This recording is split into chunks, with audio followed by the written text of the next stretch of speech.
And all right, we are live. Welcome back, everyone. I took a little bit of a 2-week hiatus because of obviously Easter vacation, but now we're back. Welcome back to Wastegate Wednesday, and NASCAR is in a bit of a tight spot right now. Over the last 2 weeks, the Martinsville race and the Bristol race kind of showed a lot of the weaknesses with the next gen car. Obviously, I didn't think it was going to be like a perfect car. I think it would create pretty good racing. There's obviously some issues with it that kind of have to be wrinkled out other than the supply chain issues. But my first issue this week is going to be on Martinsville. So the Martinsville race was like a Gen 6 intermediate race. There was a lot of dirty air. It was surprisingly hard to pass. There wasn't a lot of action, even though my homie William Byron won the race. It was a pretty lackluster race. It only really got exciting within the last 20 laps where is there going to be a caution? And once again, they went overtime, which is the overtime procedures involve a 2-lap shootout. If the caution flag comes out after the leaders take the white flag, which signifies one to go, then the race is official. But one of the factors that kind of made Martinsville pretty lackluster, I think, is that for one, it was extremely cold. I think it dipped around 39 degrees that night, and it caused. So on the chart right here, I have two. There's two charts right here. I'm gonna get to what this is in a second, but you see right here, this is the cold air. It's more dense. It's more packed. It causes the engine to work harder and causes it to like get down on power, where it loses a bit of that performance. When you get to warm air, the particles in it move freely around. So the more particles are packed in and the warmer that it is, they get that breeze and it creates and it gives the drivers more clean air to work with. It's less free, and it's where the cold kind of factors into that dirty air, because dirty air is air that's packed around from the aerodynamics of different cars and following, and it's what the next gen car, even with the diffuser, it was extremely hard to pass, and shifting during the race was not popular with the drivers. Dale Earnhardt Jr. even emphasized this on his podcast that shifting was not a good idea with the drivers. So from the shifting, I'm just looking at this. So when you're shifting, you go at Martinsville. In the Gen 6, you didn't have to shift, but when you're shifting at Martinsville, you go down the back, you go down the front stretch in gear 5, then you downshift to gear 4, and to get a better acceleration, you get right onto gear 5 as you come down the back stretch, and as you get into the corner going into 4, you downshift to 4, and then same thing, better acceleration, you get right back up to gear 5, and it acted more like a kind of a road course race, even though Martinsville's a more talent-based track. It was really difficult to pass, and yeah, it was surprisingly lackluster. I thought that Martinsville was going to be a really good race. I know Richmond is kind of a track that doesn't really perform well at, but Martinsville, I was extremely shocked. And I think one of the things they're going to do is that they're going to lower the tire pressures, probably tune the gear ratios for the short tracks so that you don't have to shift going in and out of the turns. And yeah, I just hope that they improve on this, and it showed a lot of the weakness with this current gen car. And my next point is the Bristol Dirt race. Right here, I got a chart up. So the Bristol Dirt race was extremely controversial into the going into the race weekend. A lot of drivers had problems and concerns that the windshield front would create a problem for the dirt and create poor visibility. And even Kyle Larson said that he would rather not run Bristol Dirt at all. And they have no idea. They had no idea why NASCAR was even racing with windshields. They have plenty of bars. They had the Newman bar, which was from his crash in 2020. They had the Logano bar, which is from his flying crash in 2021. And these cars are very safe. There has not been a death in the sport since over at least no, there hasn't been a death in a sport in 21 years. I think that's the longest any kind of motorsport has had. F1 in 2015, IndyCar in 2011, but NASCAR has probably one of the safest motorsport, if not the safest motorsport in the world. So I don't really see a point. Yeah, there is safety. There could be debris or tires, but there's enough bars on the roll cage to where tires or other things can't get through.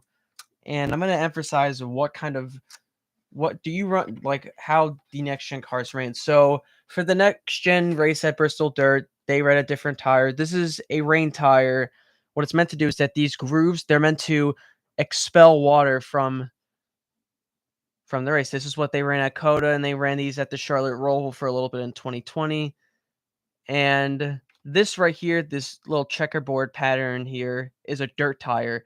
What the dirt tires do is that they pack the dirt down and they create heat. So in the dirt, they act like a slick tire, but they're not a slick tire, obviously. But what they do is that they heat up the dirt, they pack it in, as in they like pack it into the ground, and that helps create grip in the tires. And so for this race, they removed the diffuser. They shortened or almost removed the front splitter, and they ran it on a half mile. It's the same as Martinsville. And one of the main other controversies from the last night was how they ran it in the rain. NASCAR is pretty new to the whole rain racing concept. I think the real kind of rain thing, I think that they're gonna hit it eventually, but the real concept of rain racing that they got was the 2020 Roval race, where there was just a monsoon coming in from the speedway, and it was really dangerous to pass, even though the racing was really competitive. As soon as it started to downpour in the nights, it became a problem for a lot of cars. Even the GTLM cars from IMSA that were racing that night were concerned because of the visibility. And the Coda race was a disaster when they raced the first time in 2021. Thank God they got it right in the dry, and then it shows that Coda is a really good track to race at. But they let the race run in another monsoon, and they didn't really red flag it until the last few laps where Chase Elliott was the leader. And I kind of thought it was a little bit of a race manipulation where they gave the win to a guy who was fading on tires while his teammate was charging up to the front on fresher tires and is more talented. But at least that whole ordeal is done with over. And the way that NASCAR handled it in the rain with the dirt is that they red flagged it, I believe, twice or three times.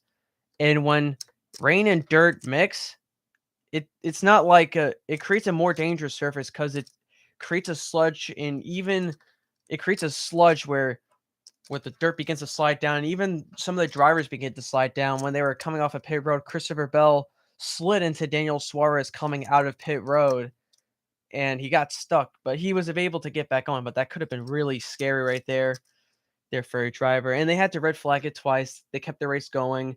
A bunch of more cautions came out there was a stint where they couldn't even get 4 laps going because someone was just sliding or spinning in the turns, and eventually Kyle Busch won the race. But the finish was, I think it was worth looking forward to, or staying up till like 10-15 at night. Tyler Reddick and Chase Briscoe were going for the win. Chase Briscoe already had a win at Phoenix this year. Tyler Reddick has yet to score a win, but going at the turn one, Briscoe attempted a slide job on Tyler Reddick, and he got loose and slammed into Reddick. Both of them lost it. Briscoe fell back while Reddick tried to get right up in front of Kyle Busch coming down the finish line. There could have been a seriously bad collision there, like Kyle Busch playing right into Tyler Reddick, which is what happened with Ricky Stenhouse Jr. and Carl Edwards at Iowa 11 years prior. And it was a really great finish to watch. Kyle Busch said earlier, Alex Bowman's a hack. He backs into wins, but Kyle Busch kind of backed himself into this one. He was like, all right, guys, yeah, haha. I criticized Alex Bowman for backing into a win, yet I backed into my 4th one. But it was a really entertaining race. There was times where they got single file and it was one group, but once the Packers the Packer cars came to group in the track, they created multiple groups of racing, and many ran the top, others ran the bottom. But yeah, and Bristol is going to get another date next year, I believe they confirmed it. No, they confirmed it on their Twitter or Instagram last night that Bristol Dirt will be returning for 2023. The TV numbers came in saying that 4.3 million people watched the race that night, which is the highest Bristol race since spring of 2016. And I don't really, and the track looked a little bit empty, but they ran the race on Easter. I don't really find running races on other than Mother's Day or Father's Day, which is kind of where the whole family's together at the track.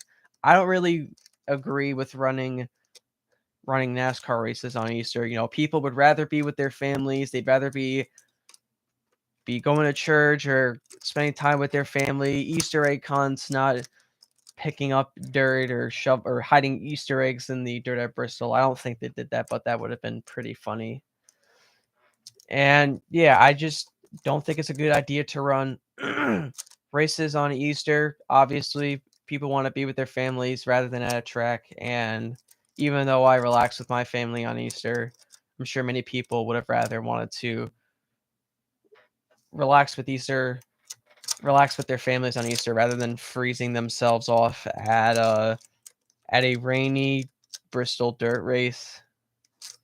But yeah, we're going from dirt to Dega next week at Talladega.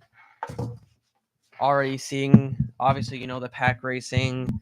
Saying I'll come back with you guys next week for Talladega, and thank you guys for watching, and I'll see you guys next week with, obviously, Talladega. Have a good day.